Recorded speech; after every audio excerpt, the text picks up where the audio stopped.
오늘 우리에게 허락하신 하나님 말씀을 읽겠습니다. 사무엘하 12장 13절부터 15절까지의 말씀입니다. 그때에 다윗이 나단에게 자백하였다. 내가 주님께 죄를 지었습니다. 나단이 다윗에게 말하였다. 주님께서 임금님의 죄를 용서해 주실 것입니다. 그러므로 임금님은 죽지는 않으실 것입니다. 그러나 임금님은 이번 일로 주님의 원수들에게 우리를 비방할 빌미를 주셨으므로 밧세바와 임금님 사이에서 태어난 아들은 죽을 것입니다. 나단은 자기 집으로 돌아갔다. 주님께서 우리아의 아내와 다윗 사이에서 태어난 아이를 치시니 그 아이가 몹시 알았다. 이는 하나님의 말씀입니다.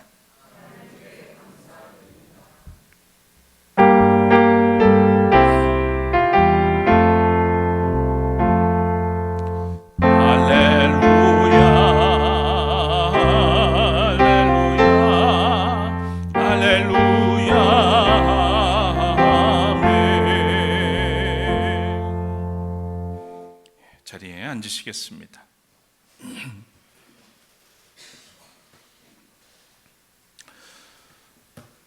하지가 임박해서일까요?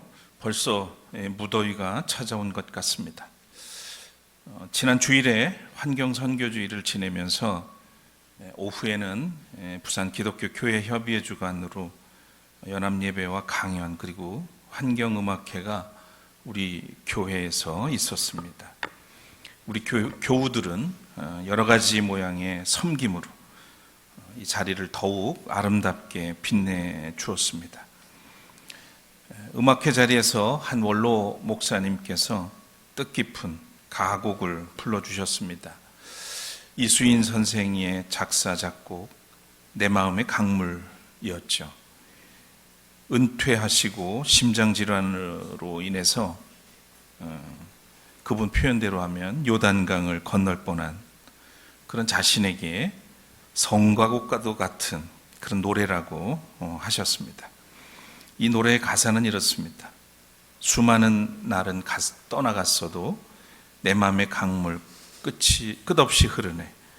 그날 그땐 지금은 없어도 내 마음의 강물 끝없이 흐르네.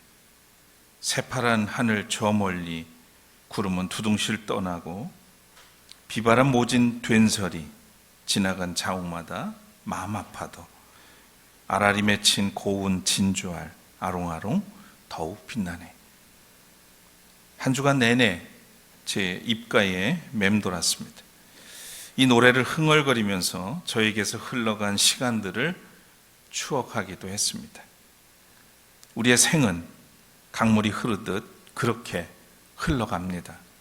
그런데 그 흐르는 세월 속에는 파란 하늘에 구름이 떠가듯 행복한 날들이 있었고 또 비바람 모진 된설이처럼 가슴 아픈 추억도 있습니다.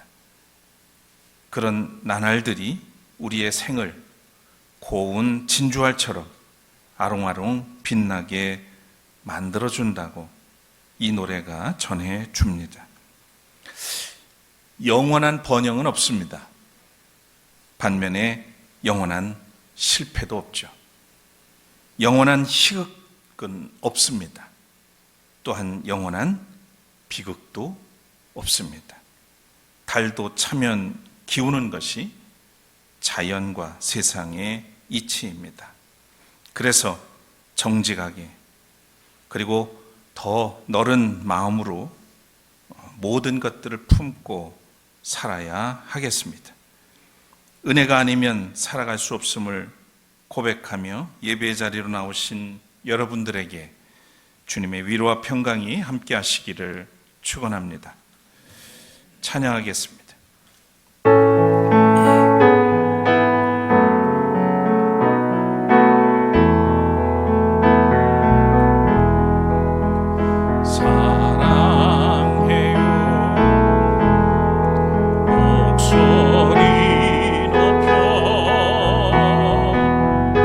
경배해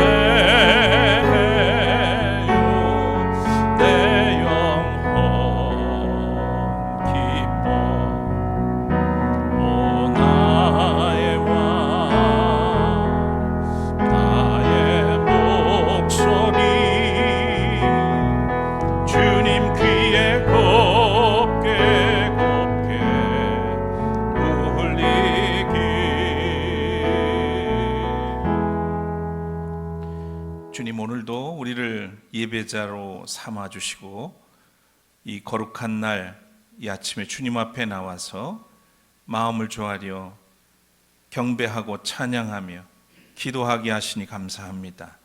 오늘 이 시간 또 예비케 하신 말씀을 통해서 우리가 하나님 앞에 어떤 모습으로 또 어떤 자세로 어떤 마음가짐으로 어떤 태도로 살아야 할지 깨닫게 해주시고 하나님 앞에 신실한 믿음의 사람으로 설 수 있도록 이끌어 주시기를 원합니다.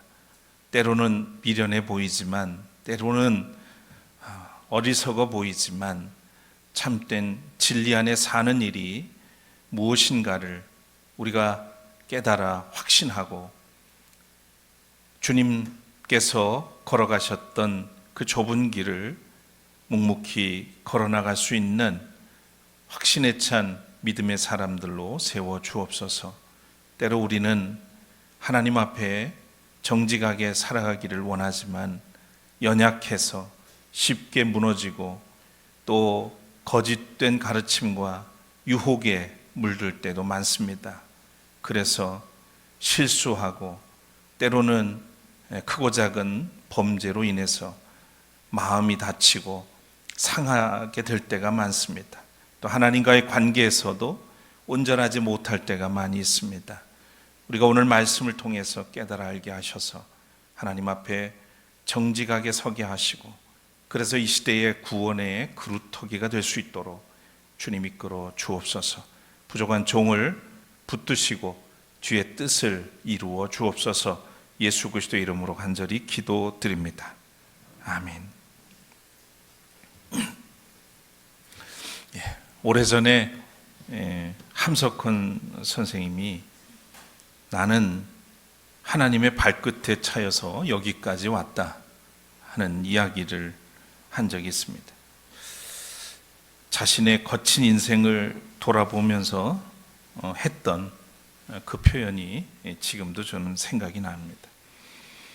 어쩌다 보니 여기까지 온 것이 아니라 그분의 발끝에 차여서 온 것이 은혜라고 하는 고백입니다.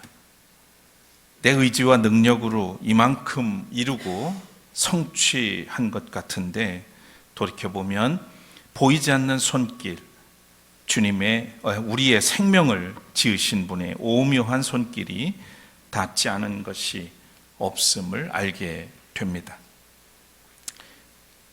우리의 생명을 지으신 그분의 손길을 늘 가슴에 담고 산다는 것만큼 복된 일은 없겠죠.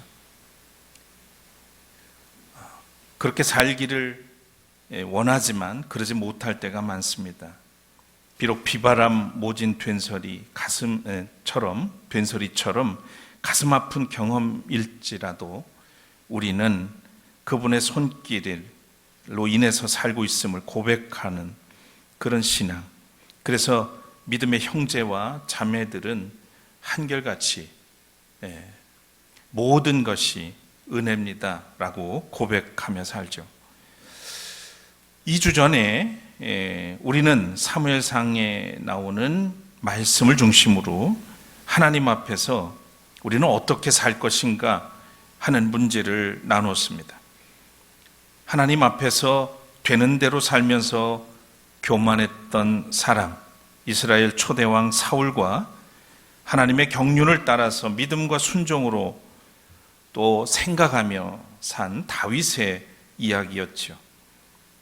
사람은 생각하는 대로 살지 않으면 곧 사는 대로 생각하게 될 것이라고 한 프랑스 작가 폴 브루제의 말을 떠올리게 했습니다.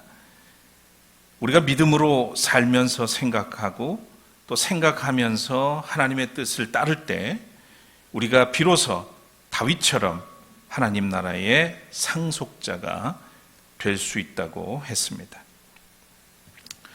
사무엘상은 이스라엘 마지막 사사이면서 제사장이었던 사무엘의 등장과 이스라엘 장로들의 요구로 세워진 사울이라고 하는 초대 왕이 등장을 하고 그리고 그의 몰락이 그려져 있습니다.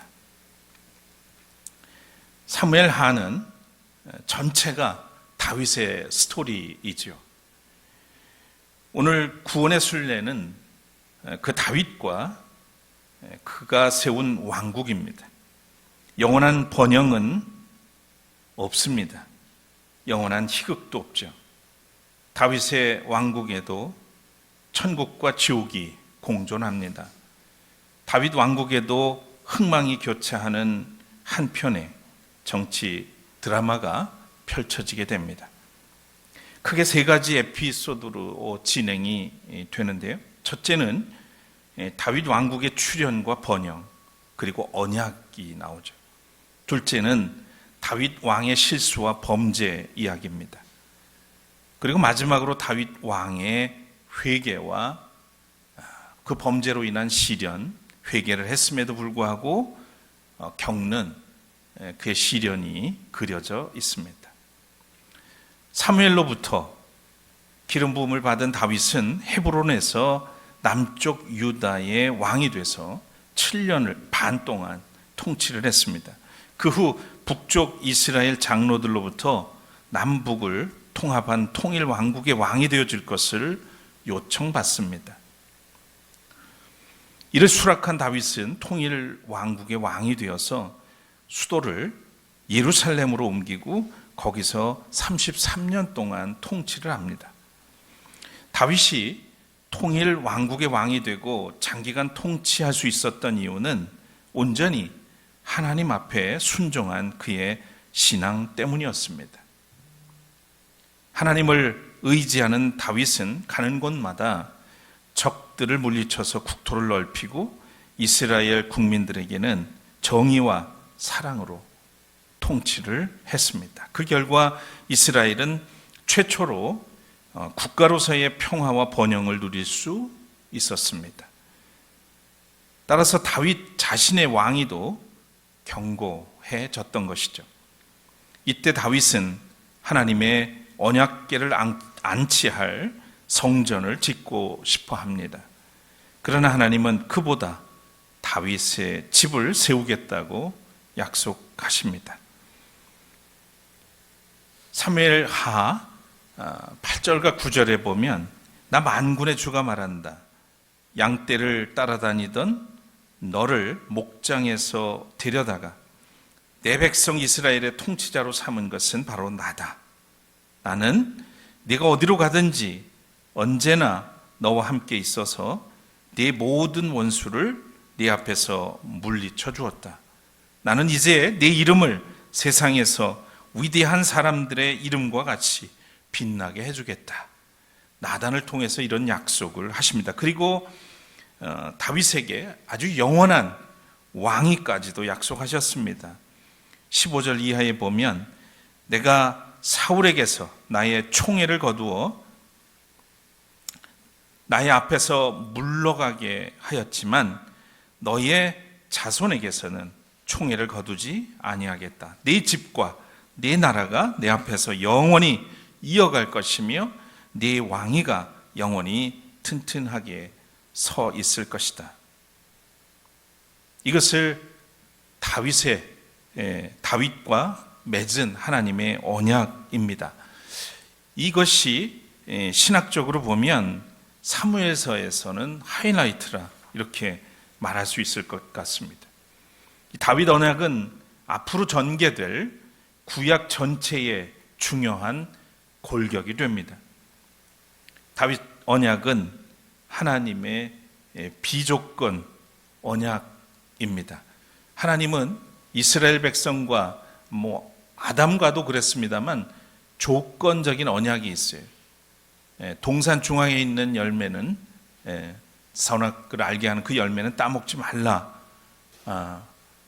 했었고, 또 이스라엘 백성들과도 누누이 말씀을 지키면 내가 형통하게 하겠다 하는 어떤 조건적인 언약이 주를 이루는데, 오늘 다윗에게는 처음부터 어떤 조건을 걸지 않고 너를 통해서 하나님께서 이제 구원하시고자 하는 그 계획을 가지고 계시다는 것을 대대로 지키시겠다고 하는 언약을 하셨습니다.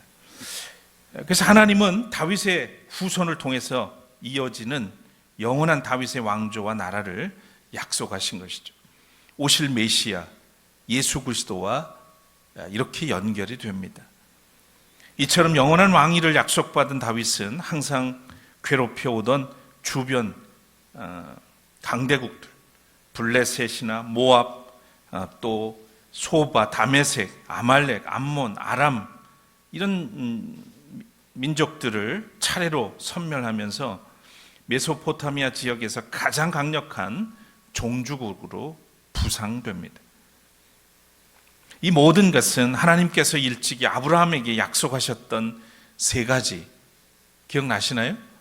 민족, 복, 땅이죠. 내가 너로 큰 민족을 이루겠다, 복을 주겠다, 그리고 땅을 주겠다고 약속하셨던 그것이 이 다윗에게 와서 완전히 성취된 것을 의미합니다. 종주국이 된 다윗 왕국은 많은 국가로부터 조공을 받아서 더 부요한 나라가 되었고요. 또 예루살렘은 정치, 외교, 경제, 무역의 세계적인 무대가 되었습니다. 자, 이렇게 지속이 되면 얼마나 좋았겠습니까? 자, 그런데 언제나 시험과 유혹은 언제 오죠? 영광 뒤에 옵니다. 반드시 영광 뒤에는 시험과 유혹이 도사리고 있죠. 좋은 일이 있은 후에 불행의 어두운 그림자가 드리워지곤 하죠. 넘치는 은혜를 받은 후에 부끄러움을 당할 일이 꼭 찾아옵니다. 그래서 사도 바울은 고린도 교회에 보낸 편지에서 그러므로 서 있다고 생각하는 사람은 넘어지지 않도록 조심하십시오 라고 권면했습니다. 다윗도 예외가 될 수 없었습니다. 가장 번영했을 때, 왕국이 태평성대했을 때 실수로 인한 불행이 싹트게 됐죠. 실수는 범죄로 이어지고 범죄로 인한 대가는 길고도 아주 참담했습니다. 여러분 잘 아시는 이야기이겠습니다만 어느 날 저녁 옥상을 거닐다가 우연히 목욕하는 여인을 발견하고 그를 불러 동침하게 됩니다. 그 여인은 다윗의 부하인 햇사람 우리아의 아내 밧세바였죠. 그러나 다윗은 그를 이 모든 일들을 은폐하기 위해서 권력을 이용한 사악한 짓을 서슴지 않습니다. 첫째는 전쟁 중인 우리아를 호출해서 자기 아내와 동침하게 했습니다. 그러나 우리아는 이를 정중히 사양하죠. 이렇게 첫 번째 계략이 실패하자 다윗은 두 번째 계략을 세웠습니다. 우리아를 전쟁의 최전방으로 내보내서 적군에게 피살되게 하는 계략이었습니다. 우리아는 결국 적에게 살해되고 다윗은 밧세바를 아내로 맞아들이게 됩니다. 여기서 다윗은 살인 교사죄를 범하고 말았죠. 당시 이런 행위는 다른 이방 나라에서는 아무런 문제가 되지 않았습니다. 이방 나라의 왕은 그들 스스로가 신의 아들이라고 여겼고 신의 아들인 왕은 절대자입니다. 그래서 모든 사람을, 백성들을 소유물로 여겼던 것이죠. 그래서 죽이고 살리고는 왕의 손에 달려 있었습니다. 그러나 이스라엘 왕은 달랐죠. 이스라엘에게 왕은 어떤 왕입니까? 하나님의 종으로서의 왕입니다. 사람들에게는 왕일지 모르지만 하나님의 종으로서의 왕이었던 거예요. 그 얘기는 뭘 의미합니까? 백성 하나하나는 왕의 소유가 아니라 하나님의 백성이었고요. 하나님의 소유였기 때문입니다. 다윗의 행위는 왕이라고 하더라도 하나님 앞에서는 죄가 되었던 겁니다. 이때 하나님은 나단을 통해서 다윗을 강력히 경고하셨습니다. 사울이 문제가 됐을 때는 물론 사무엘을 통해서도 그에게 바른 길을 가도록 했습니다만 다윗에게는 나단을 통해서 다윗이 제자리로 돌아올 수 있도록 하나님은 강력히 그에게 경고했던 것을 보게 됩니다. 너는 이렇게 나를 무시하여 햇사람 우리아의 아내를 빼앗았다가 네 아내로 삼았으므로 이제부터는 영영 네 집안에서 칼부림이 떠나지 않을 것이다. 이렇게 경고합니다. 이스라엘의 하나님은 반역과 죄에 대해서는 철저히 심판하시는 공의의 하나님이셨습니다. 그러나 여기서 우리가 주목할 것이 있는데 그것은 다윗은 사울처럼 변명하지 않았다는 겁니다. 다윗은 나단을 통해서 꾸짖는 하나님 앞에 엎드려서 내가 주님께 죄를 지었습니다 라고 참회를 했습니다. 이때 하나님은 나단을 통해서 용서의 말씀을 하셨죠. 주님께서 임금님의 죄를 용서해 주실 것입니다. 그러므로 임금님은 죽지 않으실 것입니다. 진노하시는 하나님은 언제나 죄를 자백하고 회개하는 사람을 용서하시는 자비와 긍휼의 하나님이셨습니다. 여기까지 보면 하나님이 너무 쉽게 용서하신다는 생각이 듭니다. 하나님이 좀 쉬운 분으로 그렇게 여겨지죠. 근데 아닙니다. 하나님은 그렇게 가벼운 분이 아니십니다. 진실한 참회를 받고 용서하시되 혹독한 대가를 치르게 하셨습니다. 그게 올바른 회개이기 때문입니다. 말이 회개가 아니라 삶이 회개였기 때문이죠.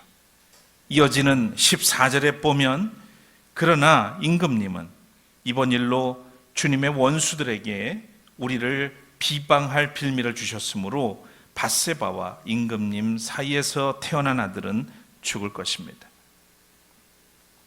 용서는 하시되 재앙은 끊이지 아니할 것이라는 경고였습니다.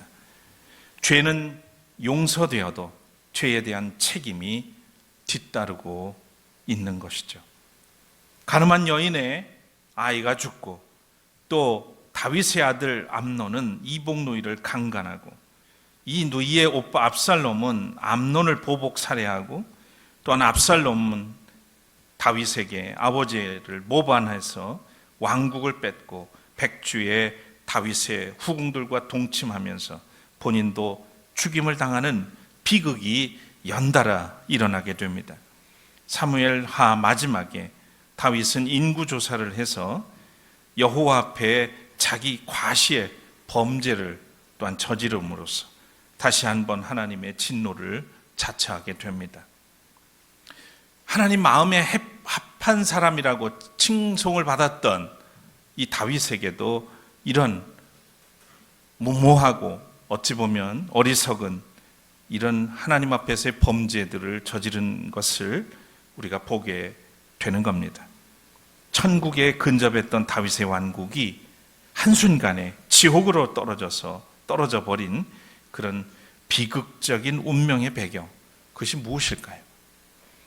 욕심과 욕망에서 비롯된 유혹과 시험, 권력을 이용한 범죄, 즉 하나님의 백성을 자기 소유로 여기고 함부로 다룬 죄, 그것이 하나님에 대한 불신앙입니다.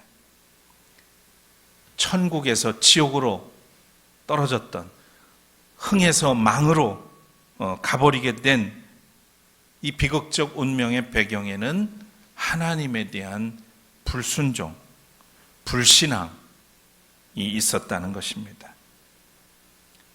인구조사가 하나님 앞에 범죄가 된 것은 왕으로서 할 수 있는 것 아니겠어요? 예, 그런데 중요한 건 항상 의도입니다. 그 행위에 감추어진 의도, 그 마음이 중요한 거죠. 그래서 인구조사가 하나님 앞에서 범죄가 된 것은 이스라엘의 영토, 땅을 왕실 소유로 만들고 모든 남성을 하나님의 이 남성들, 그러니까 하나님의 백성들을 왕실 춘위대로 사유하려는 다윗의 숨은 정치적 목적 때문이었습니다. 땅을 성취했지만 그것은 하나님의 땅이었고요. 인간은 땅을 지키고 관리하는 청지기로 그쳐야 했습니다. 민족을 성취했지만 그것은 끝까지 하나님의 백성이어야 했습니다. 평화를 성취했지만 그 샬롬은 신앙으로 지켜야 하는 하나님의 샬롬이어야 했습니다. 군대의 힘으로 만들어가는 그런 평화는 거짓 평화였던 겁니다.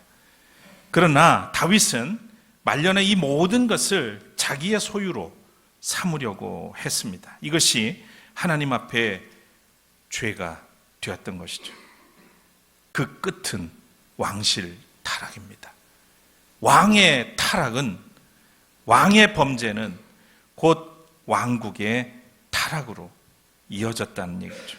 다윗 왕마저 실패한 왕이 되고 말았습니다. 신앙인인 우리도 내게 허락하신 모든 것, 자녀를 비롯해서 가족들, 그리고 우리에게 주신 모든 재물마저도 내 것이 아니라 그 소유는 하나님일 것이라고 하는 그런 신앙, 그리고 우리는 관리인으로서의 그 위치를 잊지 말아야 합니다. 신앙인이라면 그래서 하나님 앞에서 늘 겸손하게, 그리고 욕심을 버리고 살아야 그 모든 것에서 소유로부터 자유로워집니다. 욕심에 쥐어 살기 시작되면 결국 모든 데서부터 자유함이 없어요. 그리고 유혹에 넘어지게 되고 범죄로 이어지고 결국 불행한 일을 겪게 되는 것이죠. 우리나라 검찰이 문제입니다. 검찰 대통령이 나와서 다들 좋아할지 모르겠지만 우리나라의 검찰은 누구를 위한 검찰이죠? 국민을 위한 검찰이어야 합니다. 대통령의 검찰, 정권의 검찰이 되어서는 안 되는 거죠. 정적을 제거하고 대통령의 범죄나 그 가족들의 범죄를 무마하기 위한 도구로 이 검찰이 전락될 때 하나님과 주권자에 의해서 권력자의 말로는 실패와 비극적일 수밖에 없을 겁니다. 우리는 다윗을 통해서 그 교훈을 얻을 수 있는 거죠. 다윗마저 실패한 그 자리, 모든 것이 끝난 듯한 그 자리에 하나님은 그의 거룩한 구원의 진행을 포기하지 않으셨습니다. 사울로 인해서 정치 실험이 끝났고, 그럼에도 불구하고 하나님은 다윗을 일으키셨는데 이 다윗마저 실패한 그 자리를 봤을 때는 구원이 계속 진행될 수 없을 것처럼 보였습니다. 그런데 하나님은 그 구원의 행진을 멈추지 않으셨습니다. 다윗마저 실패한 정치 실험의 자리에 하나님은 구루터기 하나를 두셨습니다. 그 구루터기는 다윗이 이룩한 왕국이 아니었습니다.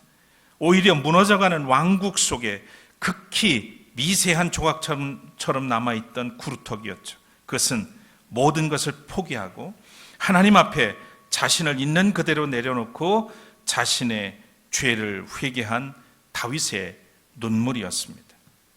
그때의 다윗의 심정은 시편 32편과 51편에 고스란히 담겨 있습니다.